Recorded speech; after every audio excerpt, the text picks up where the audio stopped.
Bismillahirrahmanirrahim. Assalamualaikum warahmatullahi wabarakatuh.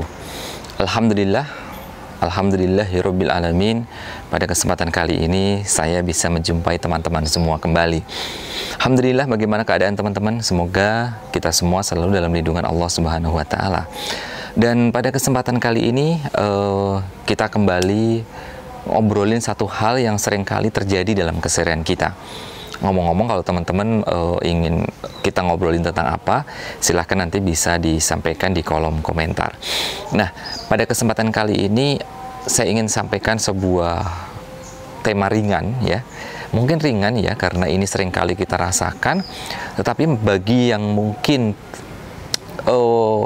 terlalu dipikirkan, maka ini ada menjadi sesuatu yang sangat berat. Oleh karena itu nggak ada salahnya kita sharing sama-sama tentang sebuah hal, yakni bila luka karena kata.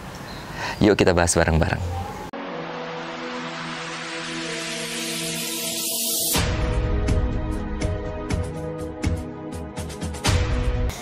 Baik teman-teman semua, jadi kenapa kok temanya bila luka karena kata? Karena seringkali kita itu terluka karena kata-kata. Kata-kata orang yang masuk ke telinga kita, kata-kata orang yang mengeluarkan ucapan tertentu dan itu kayaknya kok sakit banget ya. Atau ini juga jadi pelajaran bagi kita agar tetap setiap pribadi ini harus menjaga apa yang kita keluarkan, karena patah mengatakan mulutmu adalah harimaumu. Katakanlah yang baik ya. Kalau nggak bisa diam saja. Nah, artinya harapan saya semoga pembahasan ini atau obrolan ringan ini bisa bermanfaat, karena agar kita berhati-hati, agar kita melakukan sebuah tindakan-tindakan, sebuah respon yang sebenarnya begitu. Nah, bila luka karena kata, maka ketika kita mendengarkan kata-kata, mendapatkan di telinga kita, mendengar sesuatu yang mungkin melukai hati kita dari kata-kata orang tentunya ya, entah teman, atau saudara, atau tetangga, atau dimanapun, maka lebih baik atau lebih elegan apabila kita melakukan hal-hal yang nanti insya Allah kita akan bahas bareng-bareng. Apa contohnya ya, kata-kata kita luka karena kata itu, misalnya contoh direndahkan, ya, diremehin, kamu macemen banget. Emang bisa ya kamu kan dari keluarga yang seperti ini, seperti itu. Oh, kamu sekarang jadi baikan ya. Oh, bukannya kamu nggak pernah ngaji, lulusan pesantren, kenapa kok ngomongin dalil itu, dalil ini? Oke. Atau kamu menduduki posisi tertentu sekarang ya. Oh, tapi kerja kamu apa aja ya hari ini? Nyinyiran-nyinyiran itu teman-teman seringkali kita dapatkan. Ya, kontribusi kamu apa sih di sini? Kayaknya kamu nggak punya kontribusi apa-apa, masih anak kemarin sore, sok-sokan banget sih buat program-program baru. Nah, seringkali hal-hal ini teman-teman, ketika kita masuk ke dunia baru, ke komunitas baru, ke tempat baru, mungkin akan kita temui, ya nggak sih? Nah, atau bahkan dalam tanda kutip ada orang-orang yang memang basicnya atau memang dari awalnya nggak percaya dengan kita, nggak suka dengan kita. Pasti itu akan ada dalam tanda kutip nyinyiran-nyinyiran yang akan tersampaikan kepada telinga kita. Nah, bagaimana kita memanage diri kita? Nah, ini penting teman-teman. Nah, ada 3 poin yang harusnya saya dan teman-teman coba lakukan ya, ketika kita ini ngerasa sedih banget. Aduh, kok mau nangis deh, mau pergi saja, mau keluar saja dari komunitas itu, mau keluar saja dari lingkungan itu, gitu rasanya begitu kan ya, karena sakit hati, diiris-iris banget. Nah teman-teman semua, dalam obrolan ringan kali ini saya ingin sampaikan 3 tips, ya, 3 cara bagaimana kita ketika mendapatkan nyinyiran, remehan dari orang atau celotehan yang apapun maksud mereka begitu. Nah, yang pertama adalah ikhlasin saja.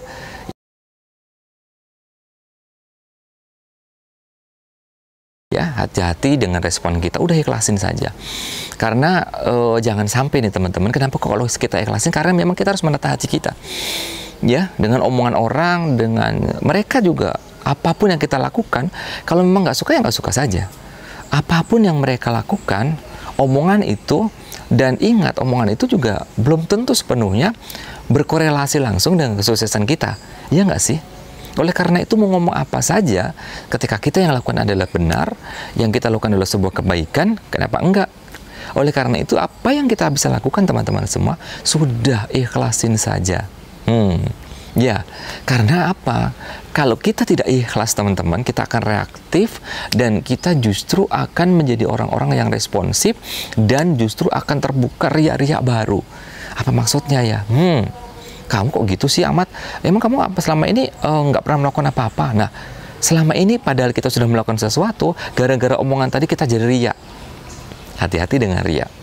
Menyombongkan apa yang kita lakukan. Mereka nggak tahu bahwa aku sudah ini, aku sudah buat itu, aku sudah membuat sesuatu ini, sesuatu itu.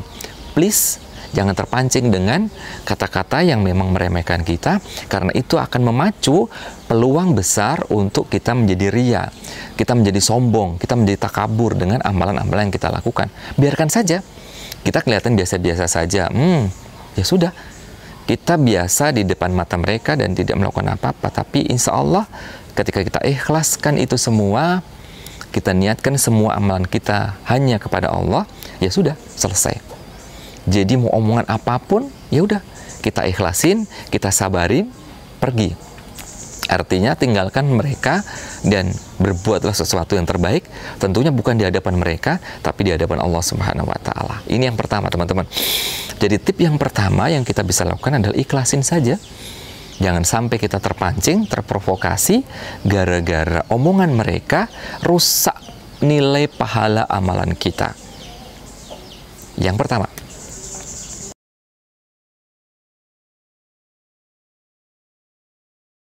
Yang kedua, teman-teman, yang kita bisa lakukan adalah dengan memberikan respon yang terbaik.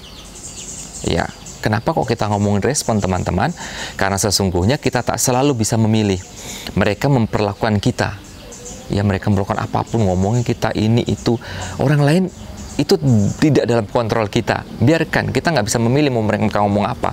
Tetapi, kita bisa mudah memilih bagaimana cara merespon perlakuan tersebut. Jadi kita nggak bisa mengontrol omongan mereka, tapi kita yang bisa mengontrol diri kita. Kita bisa memilih respon apa yang kita bisa berikan. Ya, kita tak mudah menghapus kenangan, tapi kita bisa menuliskan masa depan. Ya, ini menarik juga ya quote-nya ya.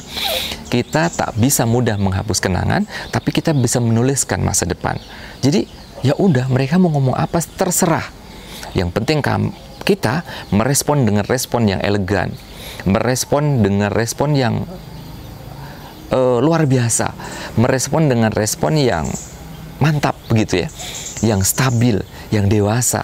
Dan ini melatih kita. Apakah mudah? Susah, teman-teman.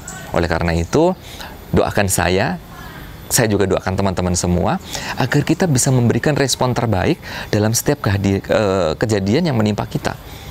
Apalagi berinteraksi dengan teman, berinteraksi dengan tetangga, berinteraksi dengan saudara, dan seterusnya. Oleh karena itu, poin yang kedua adalah yuk kita berikan respon yang terbaik. Kalau kita memang bisa menjelaskan kepada mereka, kita jelaskan. Tentunya tadi ya, jangan sampai terpancing untuk marah, terpancing untuk memberikan respon-respon yang di luar kontrol kita. Tetapi berikanlah respon yang terbaik. Bukankah Rasulullah SAW, suri dan kita, sudah memberikan contoh yang luar biasa bagaimana sumpah serapah, hinaan dan cacian beliau balas dengan sangat tindakan yang sangat elegan, ya, dengan doa, dengan perlakuan baik yang disampaikan kepada orang-orang yang menghina beliau. Tetapi beda halnya ketika beliau memiliki kekuasaan, beliau menjadi seorang pemimpin, maka beliau melakukan hal yang terbaik pula. Oke. Artinya teman-teman semua, respon yang terbaik menjadi sesuatu yang sangat harus kita lakukan. Dan itu membutuhkan sebuah proses, membutuhkan sebuah pembelajaran, membutuhkan sebuah latihan. Dan yuk kita sama-sama berproses, berlatih, agar kita mampu memberikan respon yang terbaik dalam setiap tindakan, dalam setiap hal yang menimpa diri kita. Poin yang kedua.